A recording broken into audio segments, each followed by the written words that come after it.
Today, Eleanor Barnes has come to Hagerstown, Maryland to conduct a class on eye readings in conjunction with Ream's biological theory of ionization processes. And she worked with Dr. Reams many years ago, 76, 77, and right on up for quite a few years. And she'll tell a few stories here and there, and she will try to help you see exactly what someone can determine by studying the eye readings, exactly as Dr. Reams taught it to her. So with that, Eleanor, I'd appreciate you. Go right ahead. Do your thing. Okay.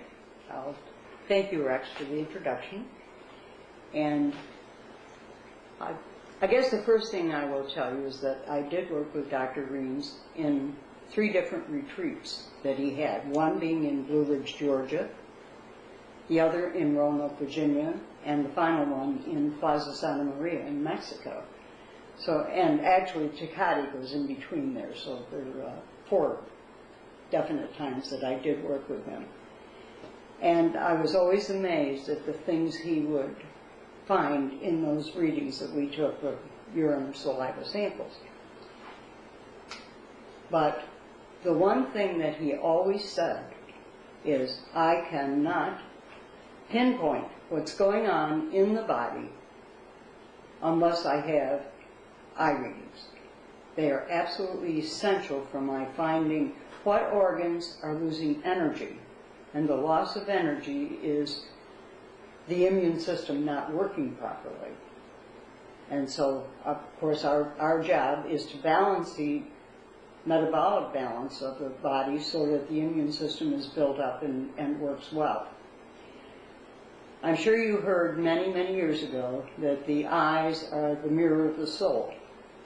They are definitely the mirror of the body as well. By looking at the body, we can tell an awful lot about what is going on in a person's body. And where does it come from? It comes from ancient China. This is the way that the Chinese would diagnose illness. And that's long before we had anything like x-rays and MRIs and sonograms and all of the things we have today, all the tools that we have today. They would merely look in the eyes and tell that person exactly what was wrong with them and then deal with them. So Dr. Reams heard about this in the late 50s, I believe. And he had a friend who was Chinese who was a doctor at a Florida hospital. And Doc worked with him a great deal. In fact, this man would often call Dr. Reams in. If he had a case that was baffling him, he'd have Doc come in and just run a urine test and let's find out what's going on. And Doc would inevitably tell him exactly what was going on and do a much better job than the diagnosticians were doing most of the time. So he also believed in the validity of the sclerology, because Dr. Lee, whose friend, would tell him that this is what I see in the eyes. I see this with the kidneys or the heart or the liver or whatever. And Doc would say, okay, it's borne out by the urine saliva test. And here's what we can do to change it. And so they worked together a lot until finally Doc was prohibited from being in the hospital at all, because people would meet him in the hospital and then they would promptly turn around after they were out of the hospital and go to him for advice rather than a doctor. That did not set well. I don't understand why, but that's the way it was. So anyway, for example, we can tell if we look at the sclerology, the sclera of the eye, which is the white portion of the eye and has engorged blood vessels in it. And those engorged blood vessels are what we work with. And Doc formulated a chart which we can use to mark those lines in, and then tie all of that together with the testing, with the urine saliva testing. And it's an amazing tool for analyzing what's going on in the body. We do not diagnose, but we do analyze. Okay? For instance, we see a line in the heart. And so we say, okay, how high are this person's salts? Are they retaining salt, and is it putting stress on the heart? And so we look at the number from the salt readings, okay? We see a line in the pancreas area. All right, let's see what their sugar is. Is it high or is it low? And does it tie in with those eye readings? And usually it's amazing that it does tie in. The liver, how's this person's digestion? How is their elimination? How is their assimilation? And all of that can be seen through the numbers. Usually a very acidic body and a very high salts or low sugars or whatever's going on shows up to tie into that. We can look at all the areas of the colon. The transverse, the ascending, the descending colon all show up as readings in the eye. Male and female organs. So we can determine whether there's a problem in the cervix and the ovaries in females. There's a definite line for the prostate in males. We can look at your legs and your hips, and that is where the meridians cross in the body, so that you're reading the left leg in the right eye and the right leg in the left eye, so they cross over. You can look at the shoulders, the neck, for a person who may need chiropractic adjustment, which could straighten out a lot of their problems. You can look at their eyes, their ears, lungs, every part of the body is evident through the eyes and through the eye readings. And I have had it happen many times that I have done eye readings on a person and sent those results. My testers will send those to me for analyzing. And I will do that and send the results back to the tester with the recommendations. And I have never met that person, but I feel I almost know them. I almost know them inside out, you know. Because, as Doc said, you give me a set of eye readings, you give me a set of numbers, the sugar, the pH, the salt, the albumin, the ureas, and age, height, weight, and sex. And it's as if I could open up the body and look inside. He said it's a perfect picture of what's going on. And I have to say that I have some of that. I don't have a lot of it because I worked with Doc, but I mean, I never came up to his standards. I mean, he was amazing. He'd sit there and tell somebody that they had a tumor in their liver, you know, and I go, how does he see that? Well, there might be a line in the liver, but he was very definite about what he was seeing. And usually if they go check it out, they did have a tumor, literally. And, but I have been able to, for instance, I had a man sitting across from me one day, and I had done the testing and the eye readings on him, and we were talking about a lot of different things, and I said, how long have you had trouble with your left knee? And he looked at me and said, to my friend who brought him there, did you tell her? I said, no, I didn't tell her anything. You know, I'm innocent. And he said, how did you know that? And I said, because I saw it in your eye readings. I said, there's a definite line in your left leg and around the knee area. And I said, did you have a problem with it? He said, oh yeah. He had had a football injury when he was in college that had practically incapacitated him for years. And he sometimes walked with a limp. He said, sometimes I don't. But he said, a lot of times the leg is so weak that I cannot support it. And he said, actually, I'm facing knee surgery eventually. I said, well, guess got that one right, you know, and I was very proud of myself at the time.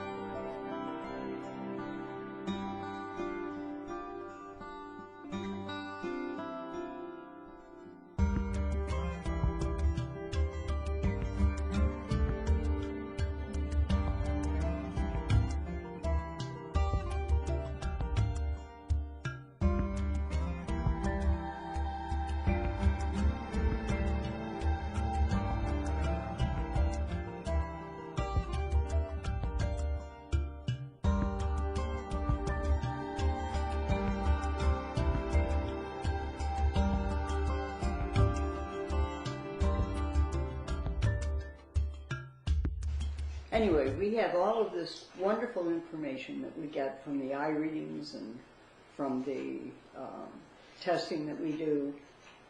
And I think you're all familiar with the fact that we test the sugars with a refractometer, which is a much better reading than you will get from the blood samples that they take. It's more accurate.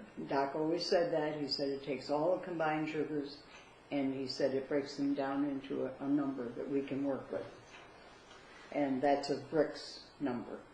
And that's for Mr. Brixman. Okay. The other thing we do, of course, is pH testing. And that's the yin and yang of Chinese, or the acid-alkaline balance of the body. We use that to determine whether or not they are in a good range. In fact, we call the numbers 6.2 to 6.8 the goal range. That's when your body is taking in whatever it takes in, utilizing it properly, digesting, assimilating, and eliminating properly, so that all of the food and the energy goes throughout the body to power the machinery. And it's really important that we get the pHs in balance. So I'm glad we have the testing procedures to do that. And the tape that we have used for years from Bob Pike Laboratories, and I think we should mention him because he's done a wonderful job for Reams for many, many years in instrumentation and telling people about this program. The salt is read on a conductivity meter, and I've got one of the old-fashioned ones, the first one that I ever used. And in fact, I just sent it back to Bob to repair again, because I would hate to part with it. The new meters that they come out with, I've not been happy with, and I don't think they're as accurate as our old C4 meter that I've had forever. And it's a direct read. You just stick a probe into the urine sample and read a number. And even I could do that. That was one of the things about this testing program that was really interesting, was the fact that real laymen were doing it. I mean, we didn't have any education in chemistry, in higher mathematics that Doc used all the time. We didn't have that knowledge. But he was able to put that into a form that we could use to help other people. And as I've said before, I've worked at it for over 30 years.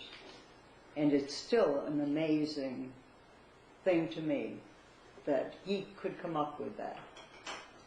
And he always claimed at the time that the Lord gave him the knowledge, and I'm sure he did, because he used it for the betterment of a lot of human beings. The way we read the ureas, which are 2 measures of protein digestion, heavier proteins and lighter proteins. And that's another thing that we can teach anyone to do. In fact, I have taught a lot of people, I'm not sure how many, maybe 25 or 30 people that tested for me out in the field in different states. I have a tester in Oklahoma, I have one in Kansas, Missouri, Illinois, several in New York State, because when I was leaving there, I got a few people trained to take my place, because I didn't want to abandon all my clients that were up there. So anyway, and you can teach the eye readings. I mean, it's not hard to do it once you know what you're looking for. In fact, I'll show you the chart. Excuse me, I'll dig down here and get it. This is a blow-up of a much smaller chart for the eyes. Okay? And I don't know whether you can see the numbers or not, but there are numbers from 1 to 60 that are laid out on those eye readings. And what we do is look at the eye and try to imagine it being much, much larger than it is here. And than it is actuality, I'm sorry. And try to put the lines in the spot where they would fit in, and in the organs that they would fit in. And so you just, take a marker, and I always start on the right eye. No, when I'm facing the person is to my left, but I always start on the right eye. It's a habit that I formed, and Doc always said, start with one eye and make that the primary one all the time, because otherwise you're going to accidentally look at the other one and put the lines in the wrong place. And I agree with him. I start have them look directly at me, and then start putting lines in as I go around the eye. From actually, left to right. And then I go to the other eye, to the left eye, and do the same thing. After that, I get a set of numbers, and as I said, interesting things happen after that, because you sit there, and I always go away into a quiet place to work on analyzing numbers. And I always tell my testers that. Don't try to do it with a room full of people, and don't test with a room full of people. Do it by yourself, so you don't get distracted, because being human, it's easy to get distracted and you're doing the wrong thing. So I always test by myself, and then I take the numbers and I go into, as I said, a quiet place and sit and contemplate what I'm seeing. And as I bring the numbers in the eyes, the lines in the eyes, and the numbers that I've gotten from the testing, suddenly a picture develops of where that person is at. So I give them a copy of my findings. I write them a readout, I call it, and I give them a copy of it so they have something that they can hold on to. Too many doctors, will say, well, you've got this or that, but they never go any further than that. And I try to give them a more comprehensive picture of what their body is doing. Then I put together a program for them of the lemon water, the foods they should eat, the things they should avoid,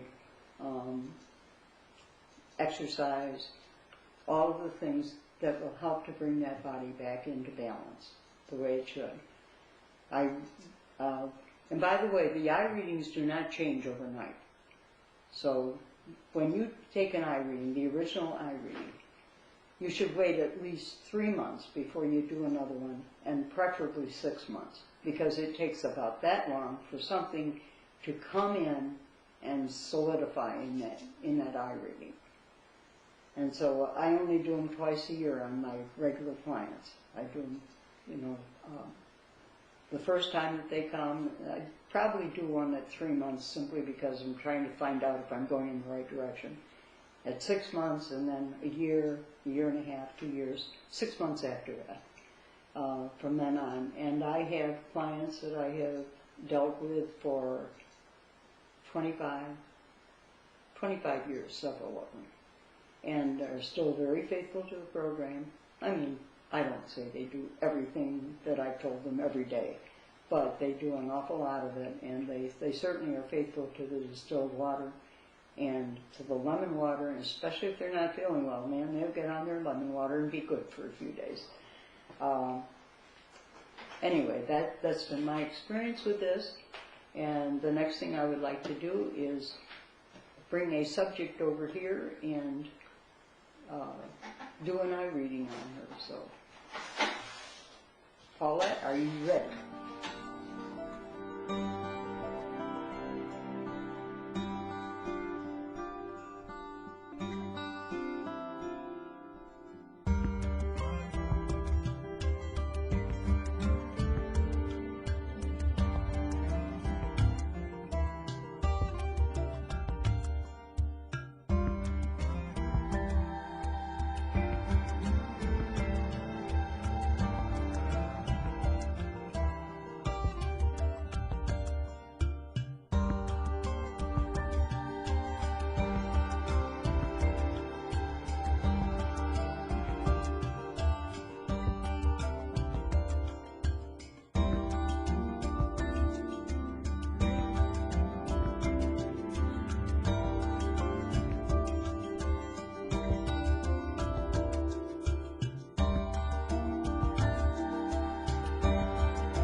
Paulette, we're going to take a look in your eyes and we're going to see what we find in there.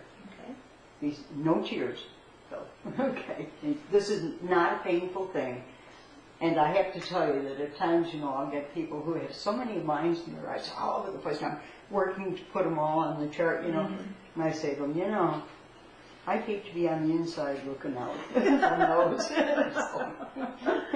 Don't tell me if you think that about mine. No, I do not. I've already looked, and they're not that bad. Okay, I want you to look right at me first of all. Okay. Right, and then turn your eyes. Okay. Just keep going. Yeah? Okay. Okay. Turn your eyes. Yeah. Very good. Yes. Okay. And close it up. That's absolutely okay. Videotaping session, we're gonna have to stop. Thank you. Thanks for calling. Bye.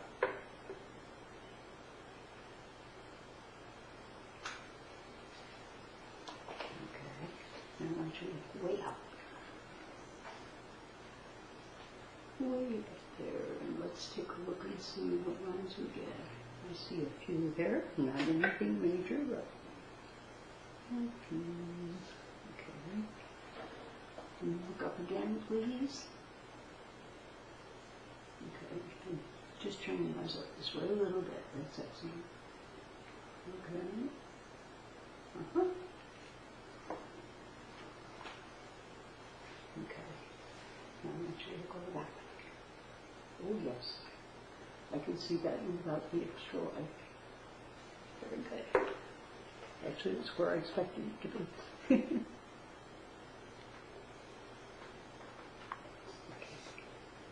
All right. Now, look down. And I'm going to lift your eyelid. Keep looking down toward your shoes. And I'm going to be looking up in here. Okay. Very good. Okay. And just one more time, look up. Just let me take one more look here. Okay, that's fine. Let's go together.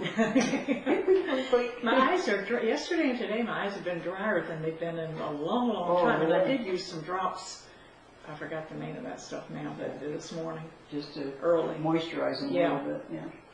Okay. But this one feels like it got stuck. Okay, look right at me. Okay.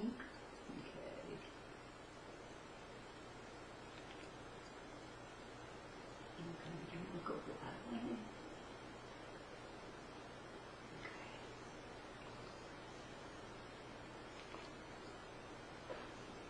Okay. I want you to look down. To make sure I don't block the camera here. Let me see if I can do that. Okay.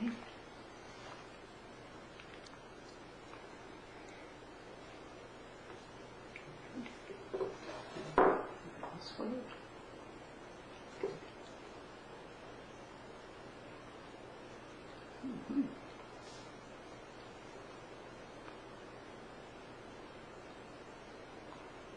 Look over there one more time, please. Sorry. I'm trying to work through the glass, too. Okay, that's good. Now let's look up.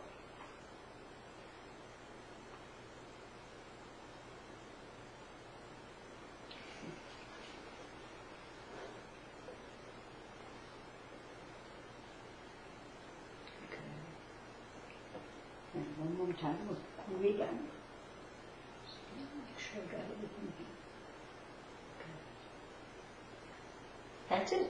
That was quick. Absolutely painless, right? Didn't hurt at all. Not one bit. That's how I get people to come back. I don't hurt them. That's right. I don't stick needles in them. I don't do any of those mean things. Or Okay, say, that part's done then. Okay, Yes. we'll stop this. Yeah.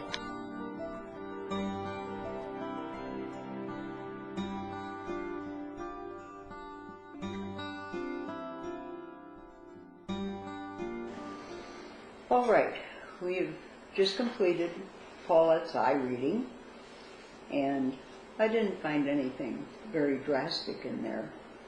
But I would very much like to have a set of numbers to compare all of this with.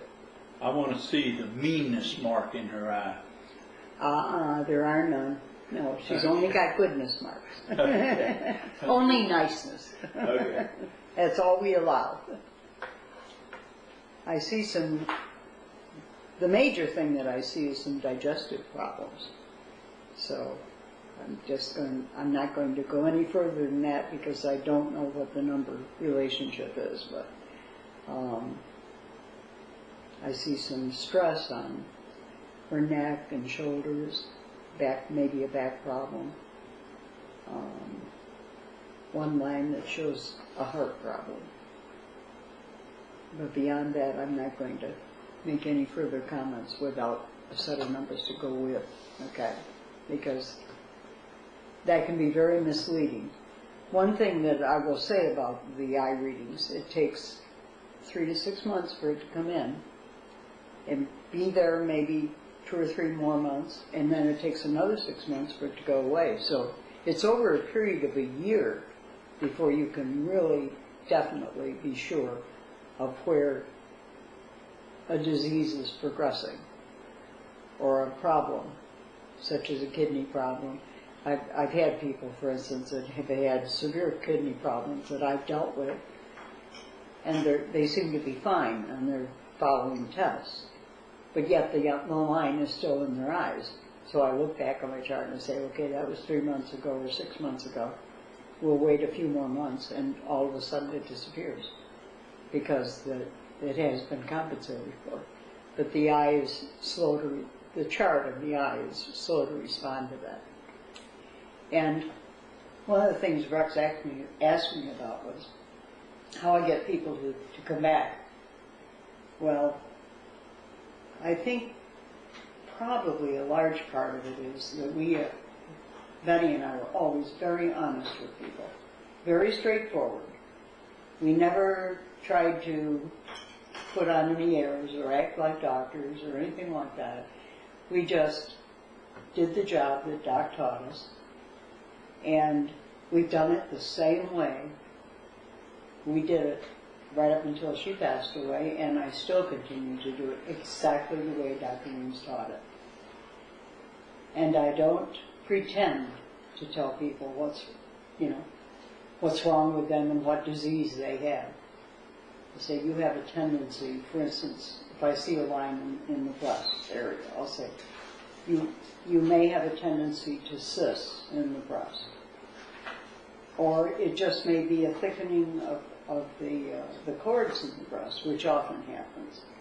I said, I can't tell which it is, but I said, I'm going to put you on some things that will help you to get rid of it. And that's usually very productive. I mean, that usually works for them. And I've made friends with these people. I mean, these are not people that are coming to me and oh boy, I can count the dollars coming in the door. I've never done that. We kept the prices the same as they were when Doc was testing. And retests are the same price. And even when I travel to other parts of the country, I have, for instance, right now I have a client in Ohio. I'm going out to see him. Of course, there's a great benefit to it because my friends Larry and Pat Kerr, whom I mentioned in the blog, they live there, and they've been clients ever since we met them in 1980, and very, very dear and close friends. But I have a man that is a very dear friend of theirs who has been battling leukemia for several years. They nearly lost him about 5 years ago. And they did cell therapy on him. And he improved greatly, but it destroyed his immune system in the process. So, fortunately and almost unbelievably, I heard about a product that rebuilds the immune system. So, I sent for some of that, went out and tested this friend of theirs, and have put him on a program. And so I have to go out and retest him this next month. How is he progressing? I don't know. He feels well. He's doing the Reams program very faithfully, doing the lemon water, the juice, doing the distilled water, eating properly, not eating any beef at all, any pork at all, and sticking to fish and, rice and the good things for him. And he feels great, and I'm just so hopeful that this new product, it comes out of Douglas Laboratories. I hope this new product will truly rebuild his immune system back up, but I can't guarantee anything. And I'm just excited about doing it with him. But he's become a personal friend. This is what happens with people when you get very close to them and you find the things that are going on in their bodies, and they're looking for answers that they don't seem to get from the medical profession. And you can at least give them hope and at least make the quality of their life better than it was. And I think that's what's kept people coming back, because the quality of their life improved and continues to be very good. And the other side of it is they look at me and say, wow, look at all the things you're doing still at your age. Of course, I'm not that old, but, but they're amazed that I'm still driving. I'm not afraid to drive by myself. I may get frustrated if I get lost, though. And I've traveled all over the country and worked with people in many, many states, and have them as clients still, despite all the years, and that I haven't, some of them I haven't seen in probably 10 or 15 years, but they still keep in contact because they get tested, and the results get sent to me, and then I send back recommendations for changes or additions or whatever. And so we keep in contact over a long period of time. But I think that's the important thing, is that they become friends, and I think they trust me, and I thank God for that. But as I said, I will never tell anyone that I'm going to cure whatever's wrong with them, that I can promise them anything like that, that I have any miracle answers. The only thing I can do is the same thing we do with the gospel. We tell the story, and it's up to them whether they follow it. I tell them the story, and it's up to them whether or not they follow it. And I hope to continue doing this for a few more years. I'm not sure 33 more, but at least a few more years that the Lord will allow me that, and that I will have the opportunity to meet more and more people. And it's amazing because it's still happening. I get phone calls every once in a while from total strangers who've heard about me, and where can we get tested, and what would you suggest, and all of those kind of things. And it's extremely rewarding. And I thank you, Rex, for the opportunity to talk about the program.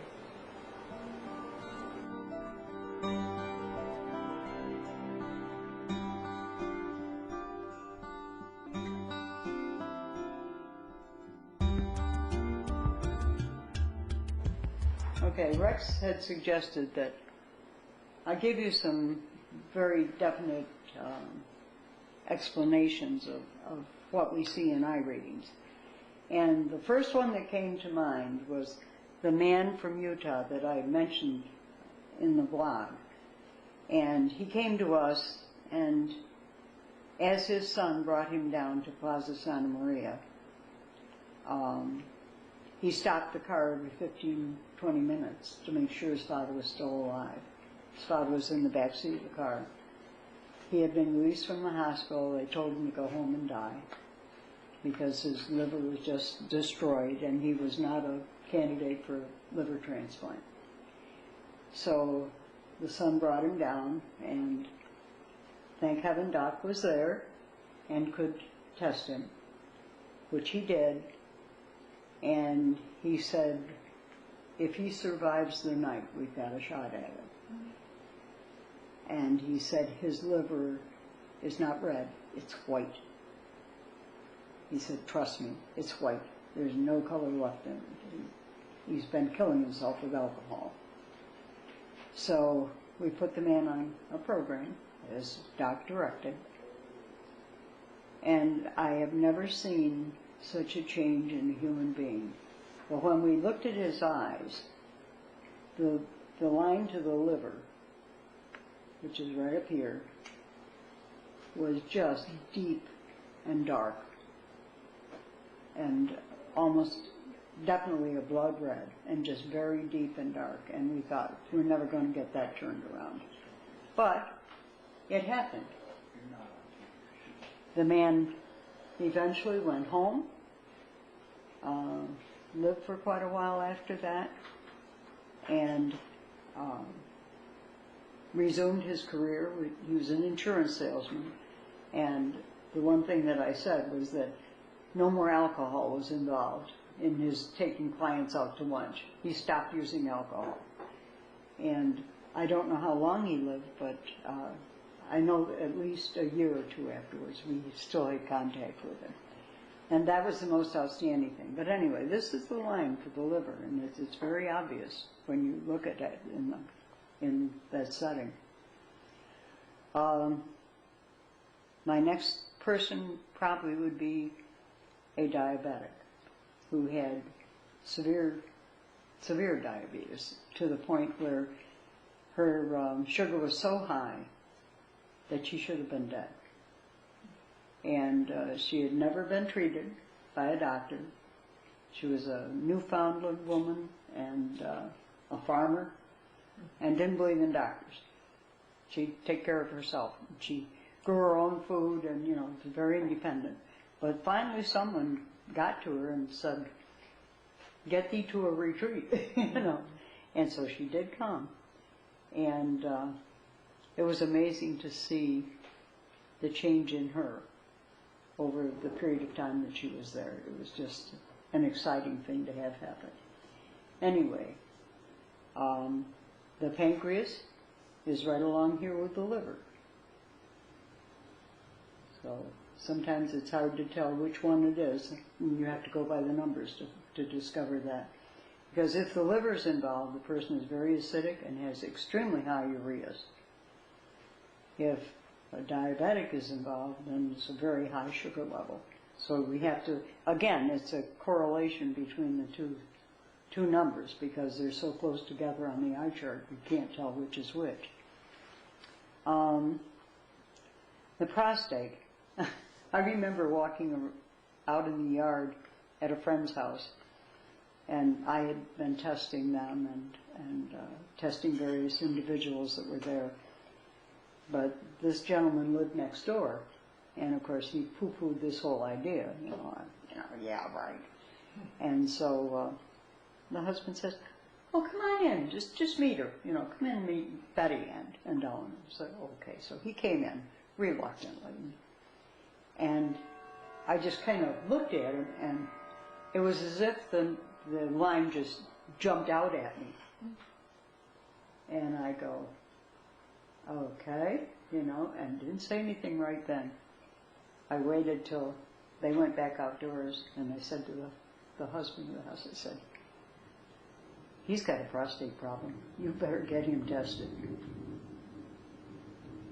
He said, "I don't know anything about that." And I said, "Tell him he's got a prostate problem, and he better get tested." Because I said, "I think we can help him. But it's definite. There's a line in his eyes." He said, "Really?" So he goes back out, tells the friend, "That lady saw a real prostate problem with you." And the man went, "You're kidding." No, she couldn't have seen that. Yeah, she did. He had had prostate surgery about 7 or 8 years before this incident. And of course the area is still there. And he was developing prostate cancer, even though he no longer had an active prostate. Okay? So he came back in and he said, "Where'd you see it?" And I said, "In your eye." He said, "You didn't look at my eyes." "Yes, I did." I said, "You walked in here," and I took one look and I saw it. And that's a line that goes from 37 right down here to the bottom. And it shows up in both eyes on males. And if you see that line deep and dark, then you know that person has a real serious prostate problem, a male. And, okay, some of the other things. Heart. We had a doctor come to us in Scituate, brought a friend of his, and wanted him tested. And so while the man was in talking to our doctor, who was a real medical doctor on their staff, went in and talked to him first, and they had already done the testing on him, and I looked at his numbers, and I said, "This man has a very, very serious heart problem." I said, "Did you know that?" And he said, "Yeah, I did, but I wanted to see if you could pick it up." I said, "Well, guess what? We did." And the young man came back, and he was a young man, he was only in his 30s. He came back in, and he had had a very severe heart attack the previous year, and was very concerned about it. And so that's why they had brought him down to Scituate to take a look at him and see if there's something we could suggest. Well, I mean, we ended up putting him on a program and working with him, and I'm sure he was fine later on, but the fact that it just blew the doctor away, that I could spot something that they had to run all kinds of tests to find, you know. So I always get a real chuckle out of that when that happens. Anyway, the heart line is right up in here, and it's a very obvious one when you're looking on people's eyes if they do have a heart problem.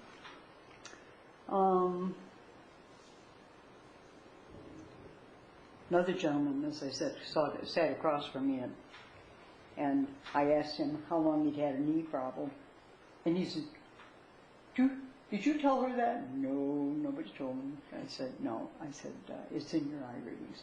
But that was a case of the meridians crossing, because they told him it was in his left knee, but I saw it in the right eye. Uh-huh. So I said, you know, that's where I picked it up. He just, he was pretty amazed by that. And it always amazes me when I do pick up on things like that. It's always exciting. Have another very dear friend who had severe osteoporosis, who had been actually at the retreat once before. And when Betty and I had left the retreat and we opened up more or less a retreat in our home, she decided she wanted to come to us. And we dealt with her with osteoporosis for, I think she came every year for 3 or 4 years. And she was well into her 80s. And when we first met her, she was actually, her body was encased in a cage. Literally, a plastic cage came up under her arms, from her hips up to under her arms, and she was still driving a car with this. But she had to be so careful, because she was so fragile, that she could easily shatter vertebrae or break a bone or whatever.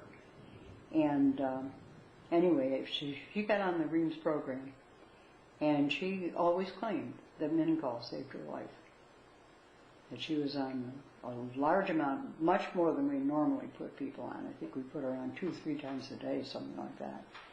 And she was very faithful, you know, to the program otherwise.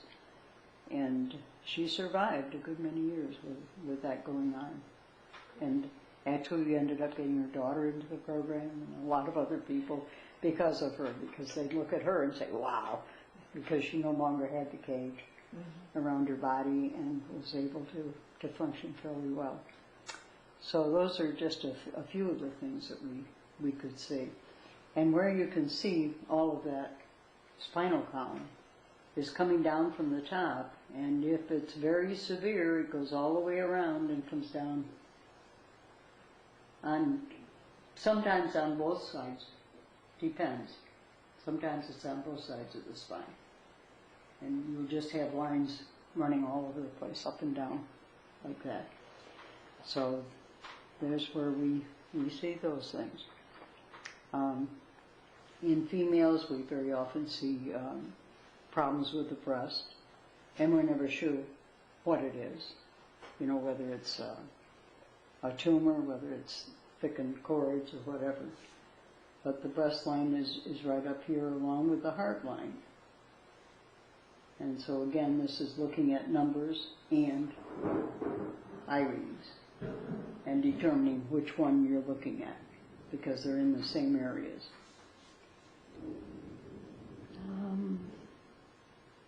Oh, and my dear friend out in Ohio was exposed to hepatitis. A friend of theirs had it very severely, and they didn't know it at the time, and they'd been at the same houses and drinking probably out of the same cups or whatever, and she was very concerned about it. Anyway, I was able to pick up the very slight line in the liver area, very slight. But anyway, we put her on a program, put her through a fast, and she's never had a problem since. We put her on milk thistle, which is probably the best thing you can put people on for liver problems. And to this day, she's never had a recurrence of the problems that we saw. So those are just a few of the incidents. Yeah, a lot of people are almost afraid. You know how they're afraid to go to a doctor because they really don't want to hear it. You know, that's the true fact behind it. And the same thing applies to people coming to be tested. They know there's something wrong, but they really don't want to hear it. And so you have to be very careful what you tell them. And so I try to be very gentle. Like if I see, for instance, a line in the kidneys, which are right down here. Okay, these are the kidneys. If I see a line in the kidneys, I'll say, have you had any problems with urinary infections or kidney problems of any kind that you know of? Oh, no, I'm fine, you know, nothing there. Okay. I'll find out usually, though, that there has been something going on. Frequent urination, backache, lower back pains, different things. And so I'll say, well, you know, trying to get on the program, I said, would be very good for you because, I said, I see an indication, I said, it's something that may be dormant, you know, may not ever give you any real trouble. But I see lines here that indicate that your kidneys are stressed.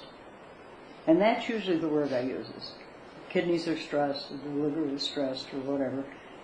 Not saying it's diseased, or, you know, you've got this horrible thing going on.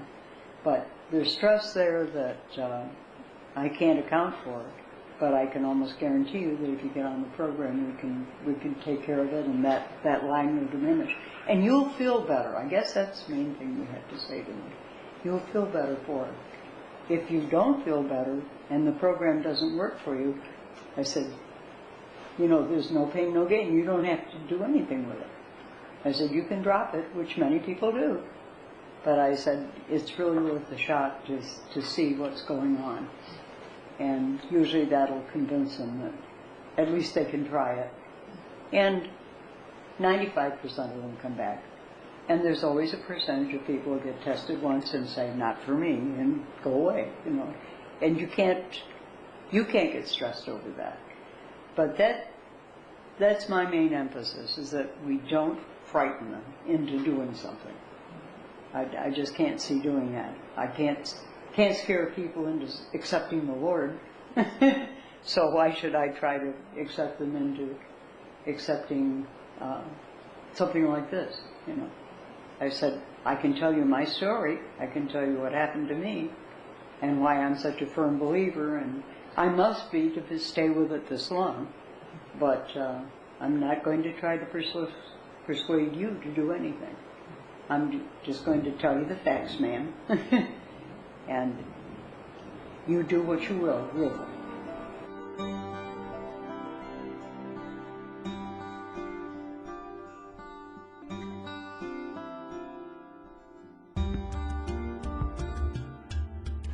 Today we got Eleanor Barnes with us, and she has been preparing a book called The Simple Solution. And it starts with her very first trip down to when she first heard about Dr. Kerry Reams down in Georgia. At that time he had a retreat in Blue Ridge. And she went down there and she started out on pretty much a lifetime of adventure.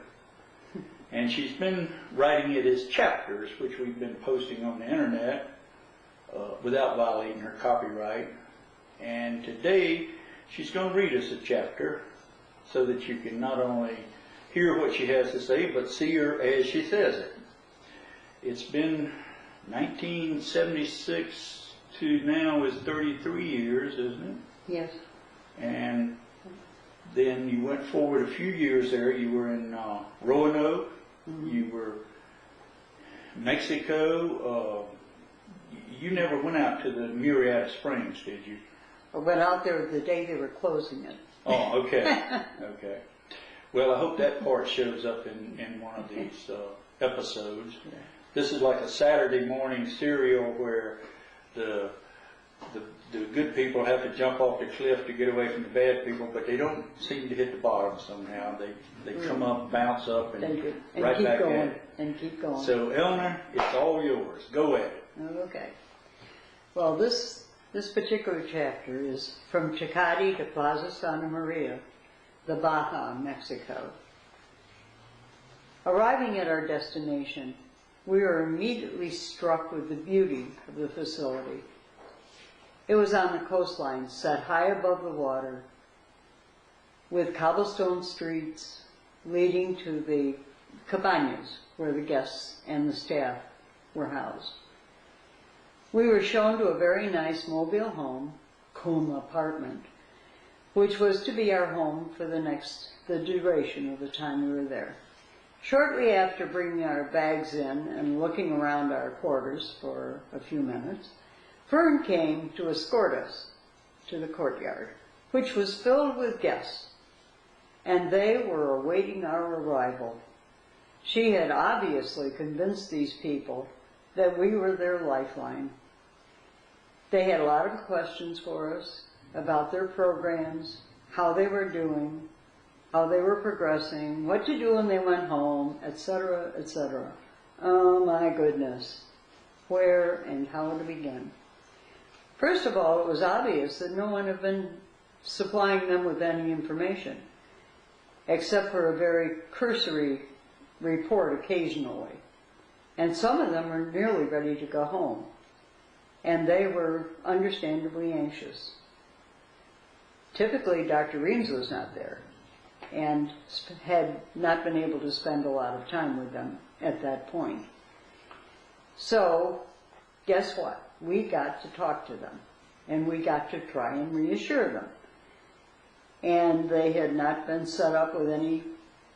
Well, first of all, we had one couple who were ready to go home, and they had not been set up with any kind of scheduled meetings with the counselors, and they were very anxious about traveling. So, shades of Blue Ridge. We wanted very much to reassure these people that we did care about what happened to them, and we tried to be helpful at that point. So we assured them that we would set up a session with each of them and start with those who were closest to going home. And then we needed to go to an office, find an office, and look at their records in order to give them any kind of comprehensive counseling. Sounds like a plan, right? Well, there were about 50 people in various stages of the program at that point. So our first job was to get their records. Hopefully someone had been keeping records, and try to find out, and made an analysis and try to find out what their situation was.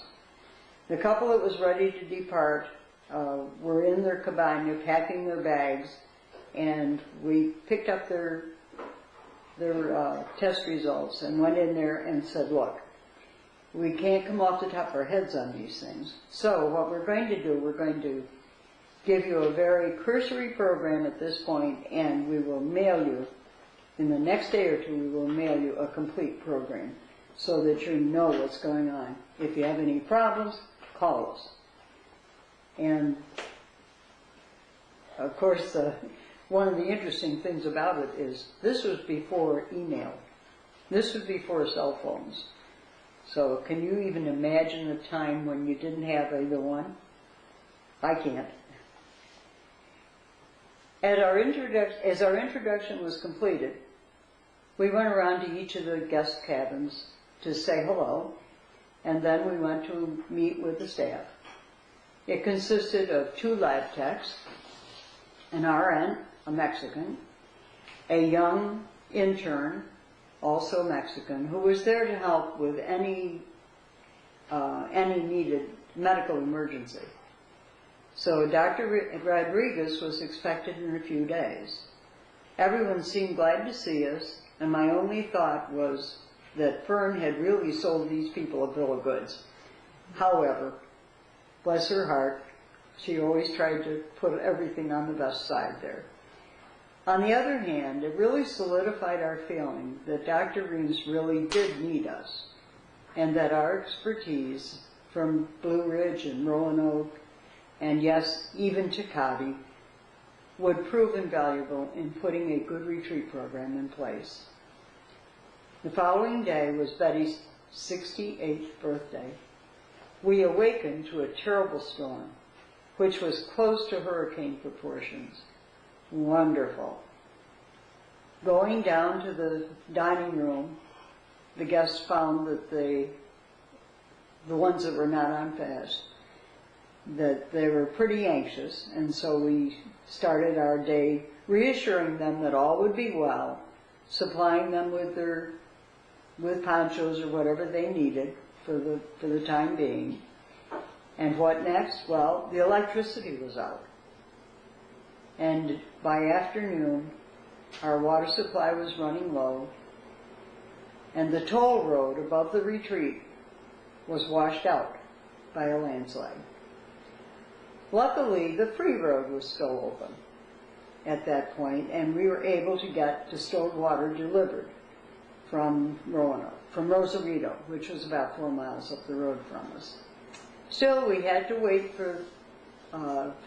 we had to have water for bathing purpose and flushing toilets. So our Mexican helpers, very ingenious, very ingenious. They brought up buckets of water from a stream that was a short way from the retreat and did take care of that problem for the guests. But they also ran hoses, and it must have been 1/4 mile of hoses to bring water into the swimming pool, which then they brought to the rooms, which I thought was pretty unique. Our cooks made meals on gas stoves, and we survived the first day. After the storm abated, we found out that we were completely shut off. The roads in both directions, north and south, were washed out or blocked by the landslides. A helicopter was flying up and down the coast, ready to evacuate people that might need to be taken out of there, that might have been stranded. Fortunately, no one was in dire need, and we did not have to avail ourselves of that. We were able to take care of everyone, testing them twice a day, going to their rooms and either counseling or visiting them to see if they were comfortable, and it made some very long days, believe me. Finally, we got word that the toll road was open, so we decided that I should be the one to drive up to Tijuana, get across the border to San Diego, to Dr. Reams, if he was back from his travels, or get Fern down to Plaza to give us a hand dealing with all of the problems that we were having. Anyway, I set out, and that trip was a heart-stopping experience. The road was barely passable, and dodging around rocks and mud in the roadway, passing groups of men who were clearing the roads by hand, actually shoveling the mud off the road, and trying to move the rocks out of at least one lane of traffic. and they gave me some strange looks as I drove by.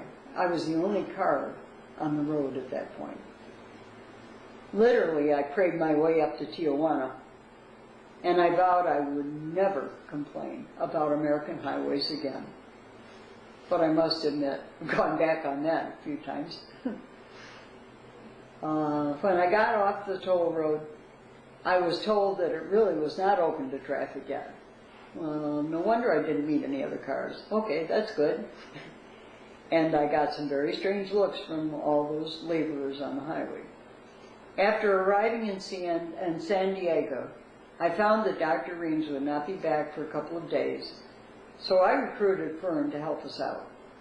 We stocked the cars with supplies and headed out back to Plaza. Not on the toll road, however, but on the free road. My heart ached for the peasants in the tiny villages that we passed on the way.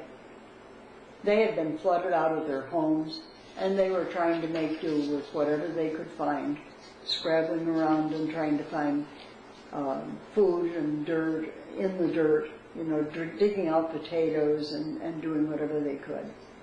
But I'll leave that part of the story for another time. Needless to say, Betty was very relieved and happy to see both of us back at Plaza. It was amazing how well she had kept everyone on an even keel.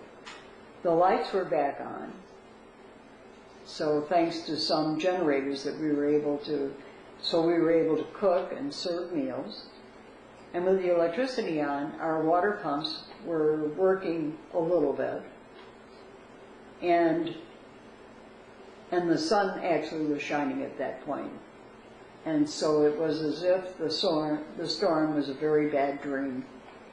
We began getting the program in order and getting people on the path to wellness, which was the original intent of the Reams program. We began to have fun also. We would meet in the evenings and share stories and have sing-alongs and do all kinds of things. And I'm going to interject something here, that it was a song that I wrote for the guests. And at the time that I wrote it, we were at Tinker Mountain, okay? And Tinker Mountain led to a very good song. It was called Tinkle, tinkle all the day, wash those bad old cells away. Lemon juice and prune juice too will do great things for each of you.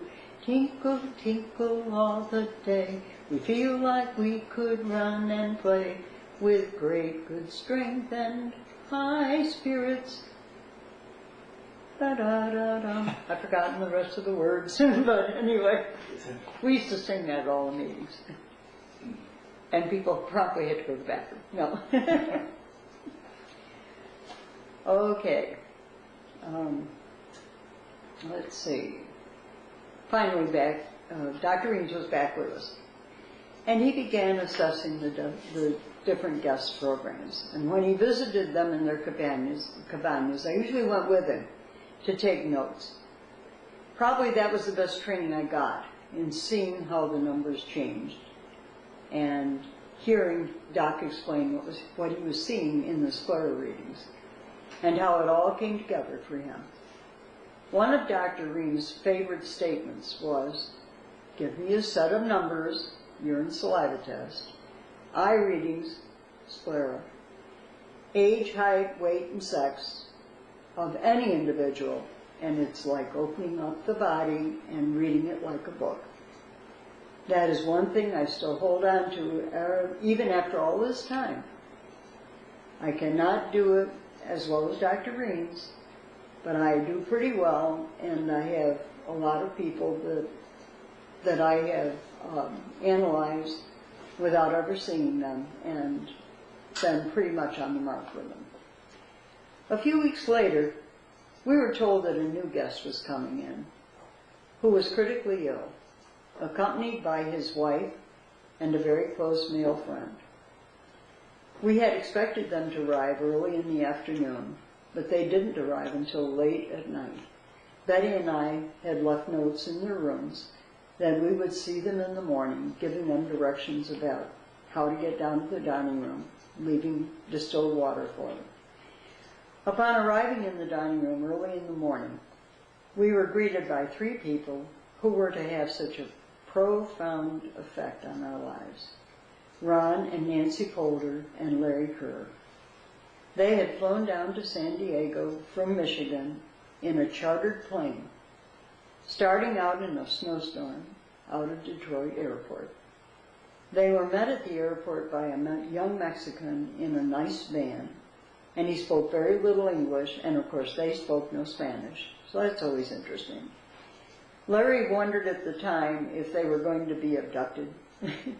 He had heard a lot of stories, horror stories about things that happened to people who go down to Mexico. So he was much relieved when they arrived at Plaza and they were shown to 2 adjoining rooms. What a story they had to tell us.